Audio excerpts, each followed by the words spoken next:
c'était quand même très, très, très difficile. Je veux dire même après, c'était quand même assez difficile. Et il faut dire que nous nous lançons dans cet exercice comme une exigence de transparence. Parce que en tant que régulateur, vous comprenez bien que nous n'avons pas de parti, nous n'avons pas de position bien présentée par des gens ou par d'autres. Nous ne représentons pas un camp ni politique, ni religieux.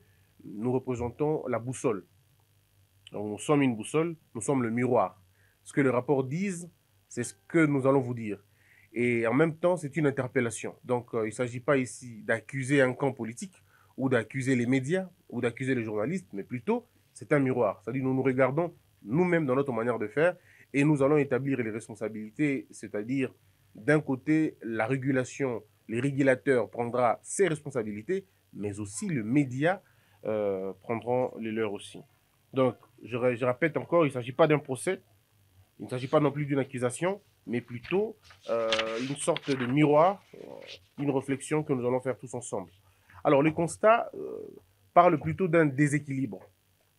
Un déséquilibre dans le cœur même du pluralisme. Vous le savez très bien que lorsque dans un pays, toutes les forces vives n'ont pas la même chance, n'ont pas les mêmes opportunités, passer à la télévision, c'est quand même assez difficile. Et nous, bien évidemment, en tant que régulateurs, notre devoir, c'est d'assurer à ce que cette balance ne soit pas déséquilibrée. C'est vrai, on parle de la liberté, on parle de l'équité, mais surtout, nous parlons aussi de l'éthique. Et c'est très important. Alors, vous allez voir dans le rapport, il est beaucoup plus riche. On parle de 91% d'un certain camp politique par rapport aux autres. C'est vrai que c'est criant, mais il faut aller au-delà de ces petits clichés pour voir qu'est-ce qui motive, bien évidemment, ces chiffres. Est-ce que, d'un côté, c'est l'ignorance des acteurs politiques? Est-ce que c'est le mépris que certains acteurs politiques ont sur les médias? Est-ce que c'est la préférence des journalistes eux-mêmes qui choisissent tel camp et pas un autre? Alors, toutes ces questions sont finalement abordées dans ce rapport et vous allez véritablement le lire et nous allons, comme j'ai dit, moi personnellement en tant que président, mais surtout l'institution se disponibilisera pour discuter de ces questions-là. Et quand on parle de ce rapport, nous avons vu les émissions, les JT, la presse en ligne et tout ça, et nous avons remarqué qu'il y a eu quand même un déséquilibre. Et ce déséquilibre doit être corrigé et nous l'avons vu même, ce déséquilibre est en train d'être corrigé. Mais ce que nous voulons, ce n'est pas forcément la correction, mais c'est plutôt une sorte d'équité et d'un équilibre qui va rassurer notre démocratie parce que c'est important. Vous savez, la séquestration de la parole est un élément déterminant dans le désordre et même un élément précurseur du chaos. Et pour éviter cela, il faudrait que les gens se sentent intéressés dans cette question-là. Alors, le contexte des défis et responsabilités que nous allons partager, c'est que le CESAC assume pleinement sa responsabilité d'alerte et de régulation. Mais il est essentiel aussi de comprendre que les défis structurels auxquels nous faisons face, c'est plutôt des choses à décrire, on l'a déjà dit, et je vous citerai probablement 4 points. D'abord, le manque d'indépendance économique de nombreux de médias. Ça, il faut le dire. Les médias travaillent dans une précarité assez extrême et que face à cette réalité-là, il est très souvent difficile de garantir une certaine équité et surtout un certain équilibre. Et effectivement, le CESAC prend cette question avec beaucoup de sérieux, avec notre travail sur l'aide publique des médias, et nous insistons à ce que le pouvoir public comprenne cela, parce que les médias pauvres ne peuvent pas garantir la démocratie. Ce n'est pas possible. Les médias pauvres, ce sont les papiers pauvres, ce sont les papiers orientés, c'est des lignes éditoriales désorientées en même temps, et c'est la parole qui est confisquée. Nous avons aussi l'accès difficile à l'information publique malgré la loi ambitieuse de 2023. Il y a la concentration de la propriété médiatique dans les mains des acteurs politiques. Et ça, il faut le dire. Lorsque vous avez un paysage médiatique qui est composé à 80% des opérateurs politiques, eh bien, la censure commence par là.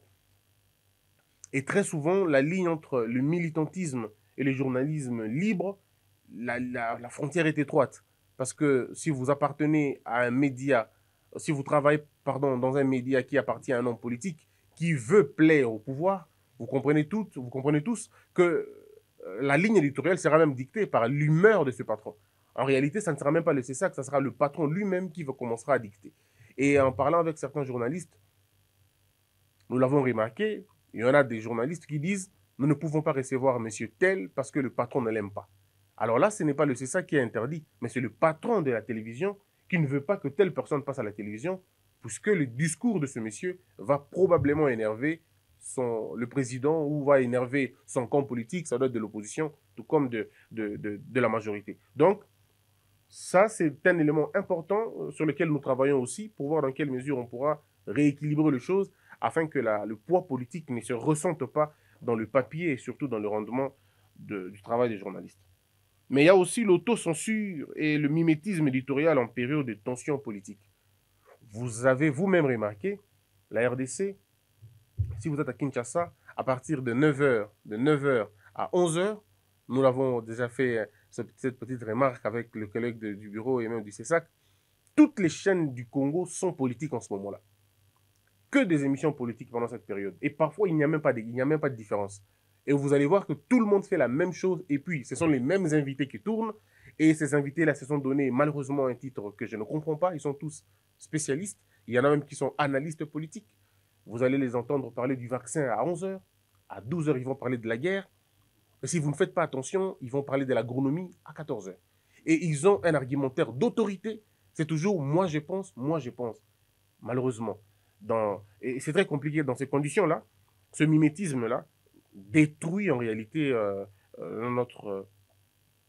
notre démocratie, si vous voulez. Mais un élément qu'on n'a pas pu énumérer, c'est aussi la monétisation sur les réseaux sociaux maintenant, avec la recherche de likes et de buzz. Aujourd'hui, vous allez voir les journalistes qui parlent, ils disent en lingala, je veux dire, Boka Telanga parti en mouké, Boutielanga on a TikTok. En fait, en réalité, on va jeter l'émission, une production d'1 heure, on va favoriser des punchlines d'1 minute ou pratiquement de 40 secondes, et c'est ça qui va finalement porter l'émission. Et nous le faisons en âme et conscience parce que les gens recherchent le buzz et c'est très dangereux.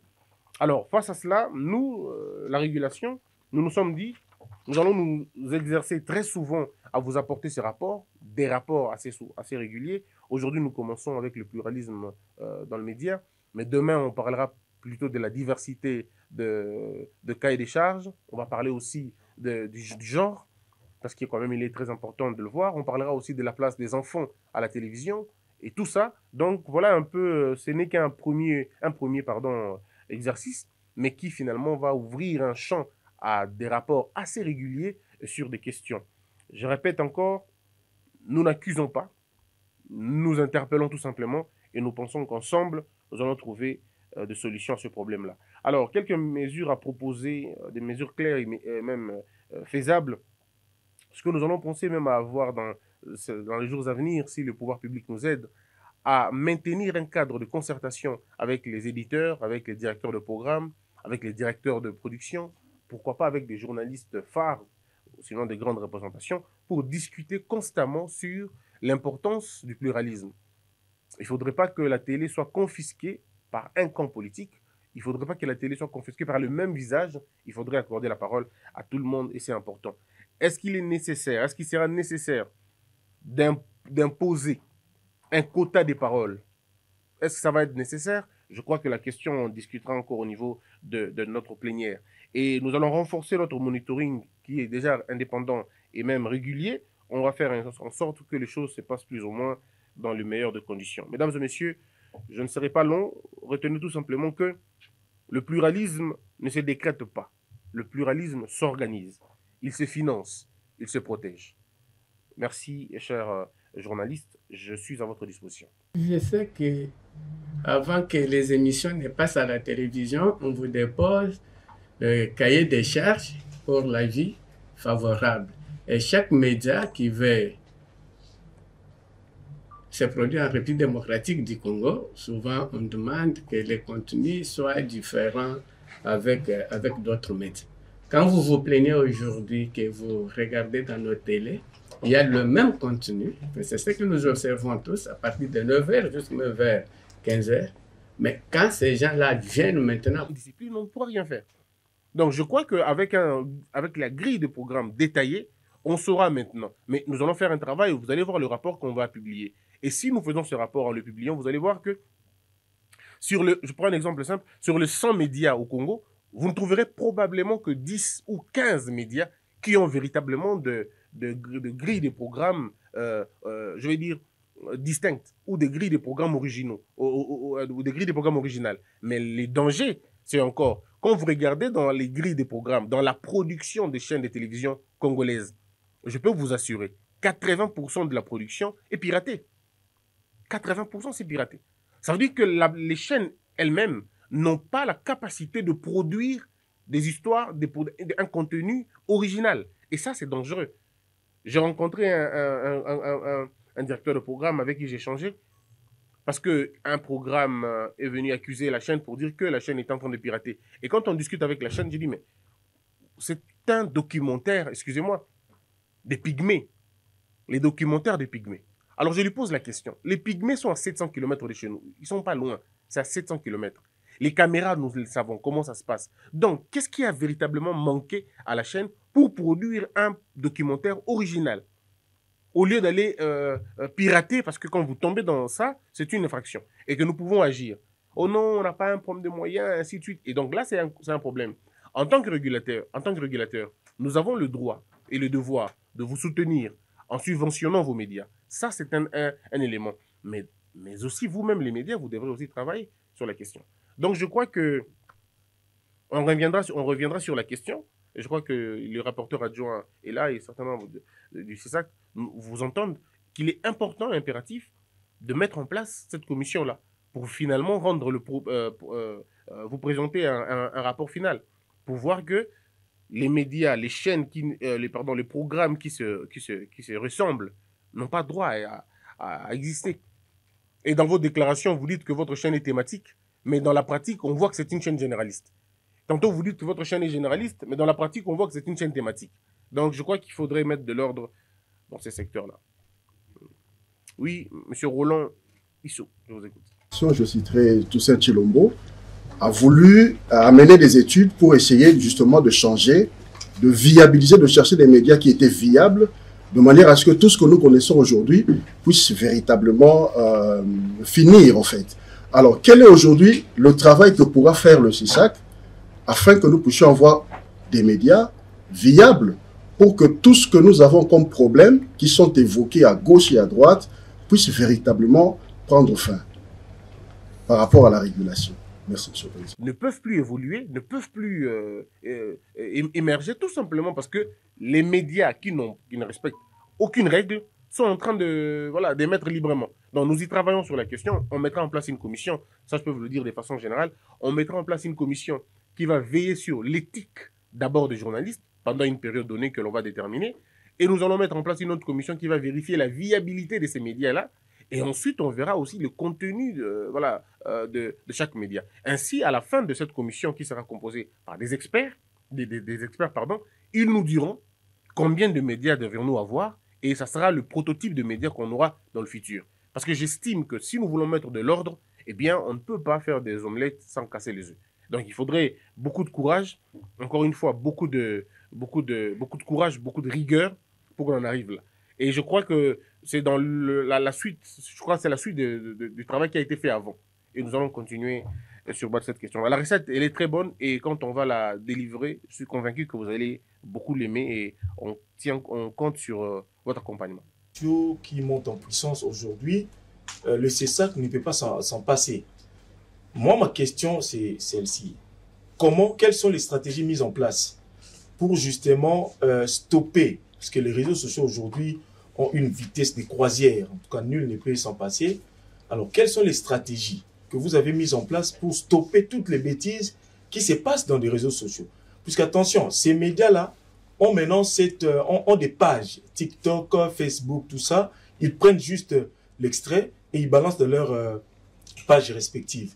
Et là, généralement, ce sont vraiment les réseaux sociaux. Sauf par exemple en Chine, puisqu'ils sont eux-mêmes le propriétaire de ce réseau-là. Mais les autres pays comme les États-Unis, le Canada et les autres, ils vont même plus loin. Ils vont même dans des restrictions beaucoup plus graves. Fermeture des réseaux, ainsi de suite. Nous n'avons pas la maîtrise des algorithmes ici, ça va être difficile. Mais nous avons trouvé un moyen important, c'est le partenariat que nous avons avec la justice. Aujourd'hui, les réseaux sociaux, une fois que vous avez commis une erreur ou une faute, tout ça, Ce que nous faisons, c'est de saisir la justice automatiquement. Et vous avez vu, nous sommes et on a une autre difficulté. La difficulté, c'est comment trouver les identités de ces personnes-là. Parce que quand quelqu'un s'appelle Motepeli sur TikTok, comment vous savez Motepeli son nom? Vous ne saurez pas. Vous avez vu, il y a une dame visiblement dérangée dans la tête. Et elle danse une mélodie, une chanson tout aussi obscène qu'on l'appelle Magoda, quelque chose comme ça. Cette dame se livre dans des scandales extrêmement graves. Mais comment nous faisons pour mettre la main sur cette dame-là? Et nous la recherchons, nous n'arrivons même pas à mettre le nom sur son identité. Donc c'est ici un appel aussi. Si vous connaissez le nom de cette dame-là, vous nous envoyez parce que là, on est dans un cas de dépravation de mœurs, mais à grande échelle. Tout ce qu'elle est fait d'abord, elle viole, elle trouble l'ordre public, et pas seulement ça, elle pollue notre espace, on va dire, des réseaux sociaux. Et si vous connaissez le nom de cette dame, vous nous donnez, on va envoyer au niveau de la justice, on l'arrêtera. Et pas seulement ça. Il y a beaucoup d'éléments où vous avez des jeunes gens ou des jeunes dames qui prennent librement la volonté de relayer des bêtises. En fait, ce n'est pas parce que vous dites la bêtise que vous allez être arrêté. Mais si vous relayez une bêtise, le code du numérique le dit clairement. Donc, vous pouvez être là, monsieur Janssen, vous prenez un audio qui raconte des bêtises et vous le faites passer avec votre propre image. Vous êtes autant complice de cette histoire. C'est ainsi que nous vous demandons la collaboration. Si vous voyez des noms comme ça, vous connaissez les noms comme ça, vous, si vous connaissez ces noms-là, envoyez-nous, sinon nous allons trouver un moyen de mettre la main sur eux. Parce que quand quelqu'un s'appelle Maetoki, on ne saura pas trouver Maetoki. Comment on va le trouver? Donc, on compte sur vous sur la question. Mais le parquet nous aide aussi, il faut le dire, le parquet nous aide beaucoup pour traquer ces gens-là et les polémiques inutiles, les insultes inutiles et tout ça. Mais un autre élément qu'il faut comprendre, avec l'arrivée du numérique, avec l'intelligence artificielle, le métier du journaliste a pris un coup. Parce qu'autrefois, il fallait être journaliste pour parler à la télévision. Mais depuis l'arrivée de l'IA et même le numérique, avec les réseaux sociaux, n'importe qui peut aujourd'hui commencer à livrer des informations. Il allume sa caméra, il dit ce qu'il veut. Alors c'est avec ces gens-là que nous avons affaire. Et c'est eux qui généralement n'ont ni éthique, ni professionnalisme, ils se livrent à des choses comme ça. Et avec des gens comme ça, c'est le parquet qui nous aide à le recadrer de temps en temps. Souvenez-vous qu'on avait fait un atelier avec tous les TikTokers. Nous avons parlé avec eux et j'ai l'impression qu'ils ont observé pendant 6 mois ou 9 mois et après le vieux démon sont revenus et nous nous retrouvons dans les mêmes situations. Et nous n'allons pas nous fatiguer parce qu'après, comme on dit souvent, le cimetière n'a pas honte ni ne se rassasie pas des gens. Donc plus les gens feront de bêtises, plus ils seront arrêtés. Et après cette formation, ils vont faire une session de monitoring sur la désinformation, les discours de haine et les infractions dans les réseaux sociaux et les médias en ligne en RDC.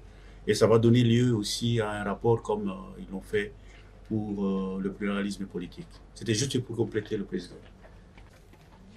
Un échantillon qui a porté sur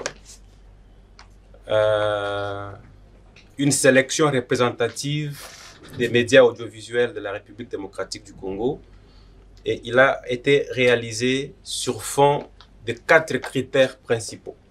Comme le président l'a déjà dit, il y a la diversité de l'offre médiatique qui tient compte et des médias publics et des médias privés, l'importance de l'audience et influence sur l'opinion publique, la couverture nationale et locale, et enfin la diffusion des contenus à caractère politique.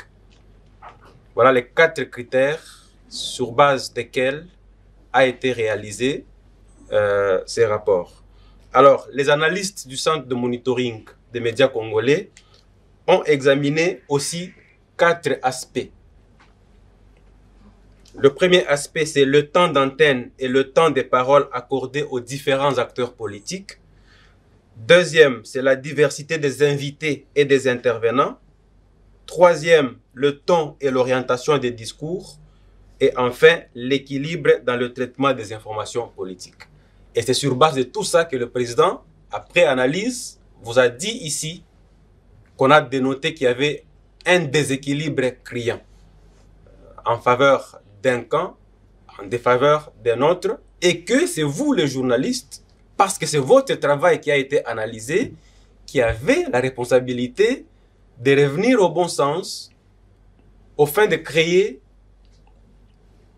si pas de l'équilibre, mais comme a dit le président, au moins une forme d'équité dans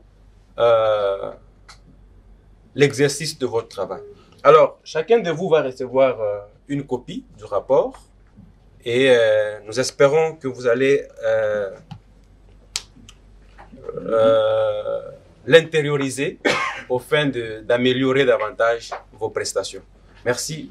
Nous sommes votre lampe et nous essayons de vous montrer si quelque chose n'a pas marché. Et cette responsabilité ne vous incombe pas seulement à vous. Nous avons notre part en tant que régulateur, notre part de vous accompagner, de vous rappeler à chaque fois ce qu'il faut et ce qu'il ne faut pas. Mais vous, en tant que journaliste, vous devez travailler dans votre liberté, tout en exerçant votre liberté, mais aussi avec beaucoup de conscience. Merci beaucoup à Observatorio qui nous a aidés avec ce travail et je crois qu'il va continuer à nous aider avec faire les autres rapports. Et désormais, ça sera régulier, ces genres d'activités. Nous allons commencer à vous inviter de temps en temps pour vous présenter des rapports afin de voir comment nous évoluons dans notre travail. Merci à vous tous et un heureux week-end à vous tous.